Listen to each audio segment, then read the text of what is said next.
How was that drink? It was really good actually. Like you said, strong, but it had a good flavor to it. Dude, I hadn't taken one of those drinks in a while. I was not prepared. I did not come in thinking I was gonna have a little bit of hard liquor. That's But, funny.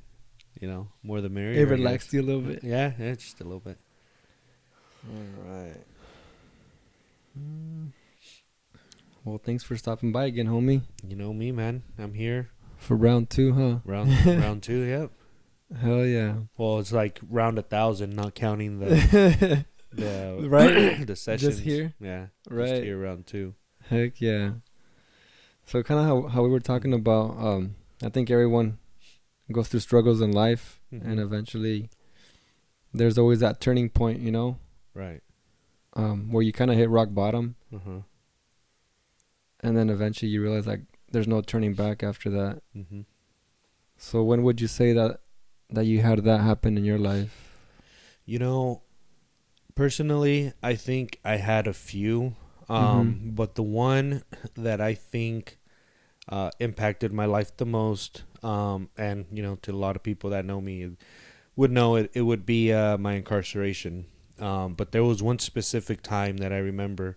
I was sitting in my cell, and we had these little slivers of a window, could barely see, and it would be the view was the yard, which is where the inmates would go out and do our exercise, do our stuff, whatever. So that was my view. Your view. And I was looking there, and I was just sitting there. I was like 6 months in, and I was like, what the hell am I doing here?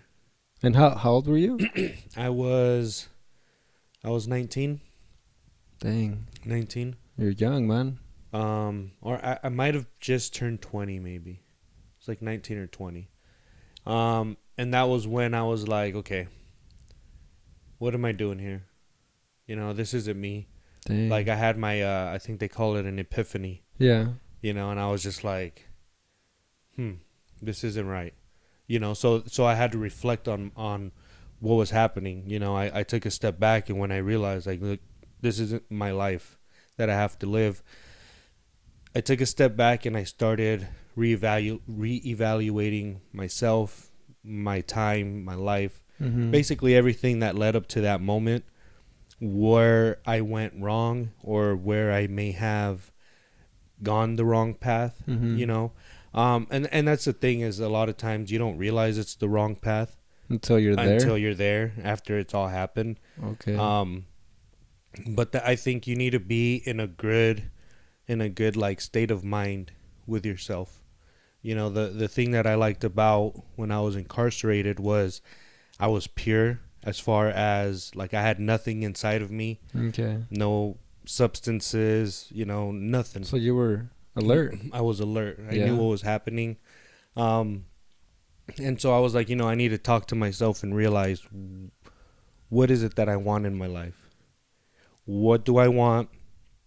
And ultimately, what do I need to do to get there? Yeah. My biggest thing was realizing not who I was, but realizing who I wasn't. Okay. And I think that's the biggest thing that we, in order to be better with ourselves, is realizing who we're not. A lot of people think, oh, well, you just need to find yourself. True, you need to find yourself, but what does that even look like? What does it look like? Yeah. What's the first step? Knowing who you're not is going to get you there. Going to get you those answers. It's going to get you those answers because, I was living a certain lifestyle, realizing later on, sure, this is a good lifestyle, but temporary. Yeah. I probably could have done it different to where it could have been a longevity thing, but, I just was going about it the wrong way. Yeah.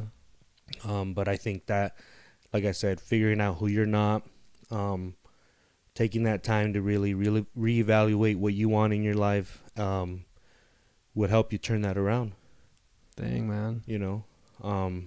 That's powerful.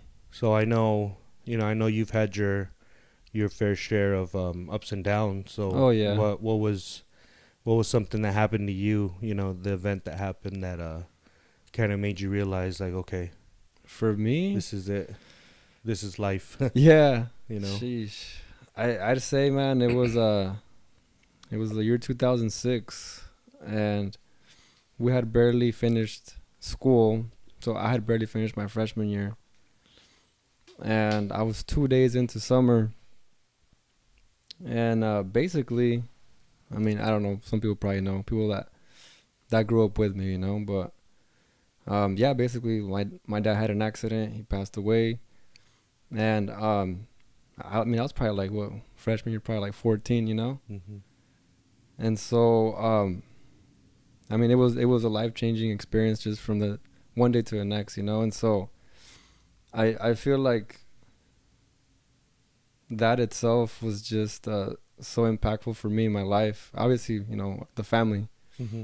but I think it was more for me because I actually found him, and because I was the youngest, I would hear all I guess the struggles, from my room. Mm-hmm. And so I kind of took that to heart, basically. And so because of that, I feel like eventually I realized that we were pretty much like barely making it. Mm-hmm. And so it got to the point where we felt like we didn't have help. We didn't have enough money. Well, like the weight of the world was on your Yeah. guys' chest. And Yeah, basically. And so I feel like eventually, like I said, man, you were just like, damn, man, like if we don't figure something out or change something or adapt to this experience or incident, right? Like it's pretty serious. Yeah. And so, well, of course, my dad didn't have insurance or anything like that, so we were pretty much left with a lot of debt. Mm-hmm.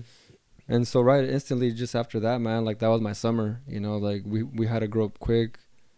I mean, literally, like my mom was like, hey, by Monday you guys already got a job, basically. And we are just like, damn. Right. And it wasn't just a summer job, it was like This is a like, no, this temporary, is like this is all you guys Yeah. now, like you guys are taking over. this is your reality now. Yeah. And so I feel like, well, I mean, when you're still a freshman, man, still barely in high school, You're still a kid. dude, yeah, you're still a kid. I mean, even if you're 21, Mhm. 25, sometimes you're still lost, Mhm. So Mhm. so I feel like that itself, I think for me was like no turning back. Yep. And so I know like a lot of people, like I would see like my friends, with their parents and things like that. And I mean, if they ever needed a computer or whatever, a car, their parents would like, oh, here you go. Mhm.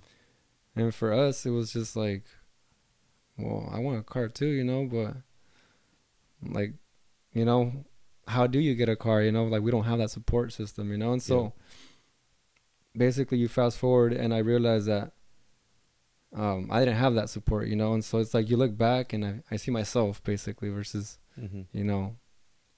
Having that support system and things like that. And so I feel like that for me was the no turning back point in my life. And ever since, like that's when I kind of changed my perspective on life and Right. and realized that, I mean, dude, like I gotta get myself to work. I gotta figure out a career. Mhm. At one point I had 4 jobs and Right. things like that. Right. Right. And so I feel like that's kind of what we had to go through, man. And that's the thing with these type of events is, especially going through them at a young age, you're almost forced Yeah, you were to forced. grow up. I mean, you didn't even have an option, You dude. didn't, and I mean, being that of a family like you said, that didn't have that extra, support yeah, wealth wise, Yeah. it made it that much more difficult. exactly, man. Having to grow up and like, okay, like you said, from one day to the next, Yeah, it was literally. it was a freshman kid, worried about what summer's gonna look like. Yeah. To I'm an adult now, Yeah. 15 years old. Basically is what it was, man. And so I mean, like I used to see friends go basically to like, parties or dances or things like that, and they'd be like, hey man, like come on by, and I'd be like, nah bro, I'm stuck at work. And so I don't know, it's like a different perspective because I mean, I like the way I look at it, man, is just I see life on a timeline, Mhm. and basically you got, ages from when you're born to like, let's say, 100, right? And the way I see it is like we all have to go one day, you know, it's just a matter of when. Mm-hmm. And so I feel like we were just dealt with it, you know, at a younger age, you know, than the people that I knew. Right. But realistically, I mean, that taught us how to grow up faster. Mm-hmm. And yeah, man, I mean, I feel like that's what's kind of made me the person that I am today, you know. Like I said, it was forced. Yeah. It was You know, forced. and the thing is, everybody around you may not know what's happening. Right. You know, they may know the situation, but they don't know what's going into it. Right. You know, what it is that's going on. And at the time that you're going through it, it seems impossible. Oh yeah, dude, you're not yourself. I mean, it all seemed like so surreal, you know. Mm-hmm. I mean, and like they told us too, they're like, you know, like you're not gonna believe that it's true until years later, you know. And so definitely it's exactly like that, you know. Mm-hmm. Like you want the whole world to stop the day of, and then you can't even question yourself, like, why is there still people going to work? Why is traffic still moving? Mm-hmm. So I mean, it's just it's a crazy experience, man. Yeah, I can imagine. Yeah. And so I mean, but like I said, I think that's what's made me the person that I am, you know. I think that's when you hit rock bottom, and like I said, you have no option. Well, and then like you said, going to rock bottom, you hit that point where you have to, kind of have that talk to yourself, that man-to-man talk, and be like, okay, this is what I have to do. So how can you say then your event, how did that mold you, or how did that help you go into being the successor you are today? Oh man, that's a really good question, homie. Chock full of it, man. Yeah. Well, I mean, like I said, just the struggle itself. I mean, I don't think you have to be a certain age to comprehend what struggling is, you know. I mean, but like I said, I think the moment you hit rock bottom, and in this case, when you're on the point where like you're almost losing it all, Mm-hmm. I think that's when you really like figure out like yourself and what you really got to do. So I feel like I just did not want to rely on people, and I did not want to see myself struggling ever again, me or my family. Mm-hmm. Because I kind of, like they say, you know, like if you're born struggling, you know, that's what it is, right? But if you die, you know, struggling or poor in this case, right, that's your fault. And so I feel like after that experience, that was really in my mind, dude, that like I just don't want to have to ask anybody for anything. I want to take care of everything myself as much as possible. Mm. And so that allowed me to think differently and to just take on everything, you know. And that's if that meant, you know, working 7 days a week, 4 jobs a day. It was whatever to me, Right. you know, because I'd rather put that first than having to ask somebody. So that motivated you to get yourself out of where you were at. Yeah. Yeah, man, because, dude, yeah, I mean, I remember counting pennies and change and stuff like that, you know, and it's just like taking the shortest route to work and things like that, just everything, man, you know. And it's just I think it's okay to be wherever you have to be, but you don't have to stay there. Yeah, there's no shame in the struggle and going through it. You know, there was a point, and the situations are different. You know, Right. I'm gonna go back to being incarcerated. Right. You know, there was a point where I was getting, money on my books and my family and everything, and then it clicked to me too. I was like, man, I'm not gonna keep my family doing this, like it's not their responsibility, it's me, so I got a job in there, and I was getting paid. Once I was getting like my cap, I was getting paid $47 a month. So that right there would help me with commissary and my toiletries, things like that. But there was a time I remember when people wouldn't want, for example, a pair of shoes. Yeah. They would put this little sticker on there. They'd sew it in. But when somebody didn't want them, they'd just take that off throw them away, and whatever, you know. Dang. So there was a point where, like I said, I stopped asking my parents for money. You know, I had my own job. I was kind of struggling. So I saw a pair of shoes in the trash can, and Dang. I mean, I was like, fuck, do I want them? Like, do I need them? Yeah, I need Yeah. them. You know, I was like, but, you know, I'm going to feel weird taking shoes out of a garbage can, you know? Right. But I was like, whatever. You know, there was this guy in there. He says, no te agüitas, you know, don't worry about it. Yeah. It just grab them, you know? And so I did.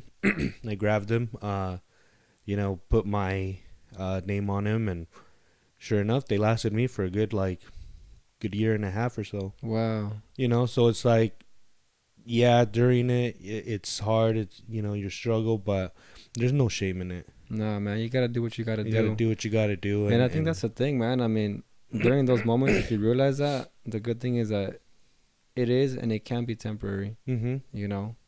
And so I think as long as you accept that, it's all right. And having that, in my case, my biggest help, I guess, was my support system. You know, in my situation, I needed people there for me, and that was my thing. I needed people to be there for me and let me know, like, you know, everything's gonna be fine. You just fucked up. It's gonna be okay. You know. Yeah. And that was my family. Yeah. You know, that was my sisters, my parents. You know, I had friends. I had a few friends that were there. So that right there for me was my biggest crutch. Yeah. You know, they helped me so much. And so once I got out, that's kind of what I noticed. It was like, okay, my family helped me. I had these friends help me. So I'm not going to go back for them, you know, because it's not going to be fair for them to go through the same thing they had to go through because of me. You know, I still have every once in a while, you know, they've kind of calmed down, but there was a time where I was having nightmares of just hearing my mom crying on the phone. Oh, no way. You know, because that's all it was. We had 15 minutes on the phone. 10 minutes was basically my mom crying, telling me she missed me. And then the other 5 minutes was a quick recap of our week or whatever, you know? So it's like, I'm not going to put my parents through that again, you know? Yeah. So that right there. That was hitting rock bottom for you. That was hitting rock bottom. Yeah. So that's what helped me. That's what helped motivate me to keep it going. There you go. To never go back to where I was. I've had a few slip ups here and there, but I think right now, I have a goal. I have a main focus, and I need to get there for myself and for my well-being and for my family's well-being. There you go. And that's where my focus is on right now. That's good, man. You know, I can tell you I don't really do much aside from, you know, getting to where I need to be. There you go. If it's not really helping me do that, I don't really get involved. There you go, man. You know, and in the same token, like, I don't involve myself. I don't get into other people's, you know, because I don't know what people are going through. Exactly. And that's the thing, man. You never know. It's always easier to assume, to judge. You know what they say about assuming? Well, when you say assume, so if you spell it out, it's ASSUME. Mm-hmm. So when you assume, you make an ass out of you and me. That's how I know. I've heard that one. That's how I know how to spell it. That's funny. That's the only reason. That's the only way I know how to spell. Yeah, that's how I remember. Freaking Hobie. That's funny. That's a good one. You know, and it's just, you know, you can't be a people pleaser. Yeah. You know, you can try all you want. Oh, but yeah, man. There's going to be that one person that's not going to be happy. Oh, yeah, dude. Like, even for me, dude, like I said, when I made that step in my life, dude, like, I dropped everything, bro. Like, you name it, you know, birthday parties, family get-togethers, holidays. Dude, the list goes on, man. You know, like, I was that one guy that, like, you just would not see me besides at work for years. You know, and like I said, that's sacrifices that you have to make, you know. And I was taking care of me in that sense, you know. Like I said, going back to that, because I don't want to ever have to rely on anybody, you know. And so that's kind of been my thing too. I think that was one of my biggest motivators, and like eventually being able to get to the point where I can support my family as well, you know.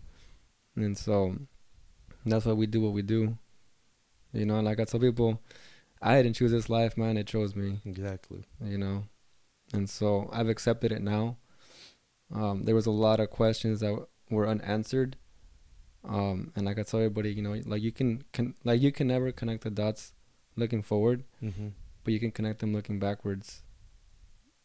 And I think this is why we're here now, man. You know, we got to try to leave something behind. Exactly. Everyone's got a story to tell. And you know, I always get to certain points in my life where I'm you know, I start questioning myself, or I start questioning what's been going on in my life, and you know, is it really worth it? Is all this going on? And you know, I remember for my birthday, you know, when I was incarcerated, I got this letter from my sister, one of my older sisters, and at the end of it, she said these words that stuck to me throughout the whole thing, and even to this day. Wow. And it was the words, they're in Spanish, says, Dios no le pone pruebas a los que no pueden. Yeah. Which roughly translates into, you know, God isn't going to test those who pretty much can't handle it. Right. You know, I got it tatted on my arm, actually. Nice, man. Those are words of inspiration, and I carry them with me everywhere because I'm like, you know, I get to that point where I'm like just defeated, and I'm like, man, I'm stuck. I'm done. What am I gonna do? You know, and I look at these words and I think to myself, okay, it's not that bad. You know, there's a lot worse things that could be out there right now happening. You know, I'm alive. I'm here. I'm good, health wise to a certain extent. Yeah. You know, no, yeah. And I think we lose sight of that. Yeah, we do, man. I mean, because nobody tells you that life is difficult, you know, until life hits you. Exactly, until you're going through the difficulties, And that's what I've learned too, man. I feel like, I mean, the way I break it down is like, I imagine being in a boxing ring, bro. Like, the moment you're born, you're in that boxing ring, and you have to get hit, dude. You're gonna get knocked down. A lot of times, bro, you know, it's just, I guess the thing is, if you're gonna get back up, you know. But they don't tell you that until life knocks you down. Exactly. You know. And so that's how we grow, and that's how we become stronger, man, and wiser. Exactly. You know, what you go through makes you who you are. It builds your character. It does, man. Makes you who you are, you know, to other people. And you know, I'll meet a lot of new people. Like I've obviously, the people I know, I've known forever, so they kind of know me. They're like, oh, it's just homie, you know, whatever. You know, but then I'll meet new people, and you know, I don't brag about what I've been through. I don't, you know, it's not the first thing I talk about. Right. You know, but then, because people will just see where you're at right now. Yeah. And be like, damn, you're doing good. You know, you're in a good spot. Yeah, exactly. You're lucky. Look what you're doing. Yeah. And at the end of the day, they don't know what you've been through. You know, they don't know the roadblocks you've had, your struggles. And so, you know, a little bit of an opportunity to talk to people about what you've been through, and shed light to that motivational part of it. Exactly, man. You know, a lot of people that I've spoken to, that's what it is. You know, they you know, I've had that situation where they're like, man, you're in a good spot, you're this, you're that. And then I start telling them, oh, well, I have a felony. Yeah. Oh, I've been incarcerated. Oh, I you know, certain things. Yeah. And then they're just like, whoa. Yeah. Same thing with me, man. I mean, you know, I remember, like, even with the business, you know, like, I mean, people at first would assume that, oh, hey, your parents got you the business, you know. I'm like, no, I actually started cutting hair in the bathroom with garbage bags at times, you know, like, for free. So I'm like, no, me and my brother helped pay off my parents' place, you know. So I'm like, no, that's nothing like that, man. But kind of like how you said, you know, just assuming, you know, I think that's something that I've learned as well with time. You know, I feel like growing up, at a certain point, I used to like see, like, I don't know, like a nice car, a nice house, and the first thing I'd think of was, man, these guys are lucky, you know. Mm-hmm. But now, if I do see someone with something like that, I'm like, dang, I wonder how hard and how much they had to work Exactly. to achieve that, to obtain that, you know. Exactly. You know, and it changes your perspective It on does. life, on everything Yep. that you're doing. You know, I can't say that I think the same way, you know, because I've done the same thing, you know. Yeah. I've looked at people, or, you know, we always try to say, oh, we're not judgmental and Yeah. things, but you have to be. Yeah. You know, it's something that you can't really control. You can't. You see it and your opinion forms. Yeah. That's being judgmental. It's part of being human. It's part of being human. You know, Yeah. you have no control over it. But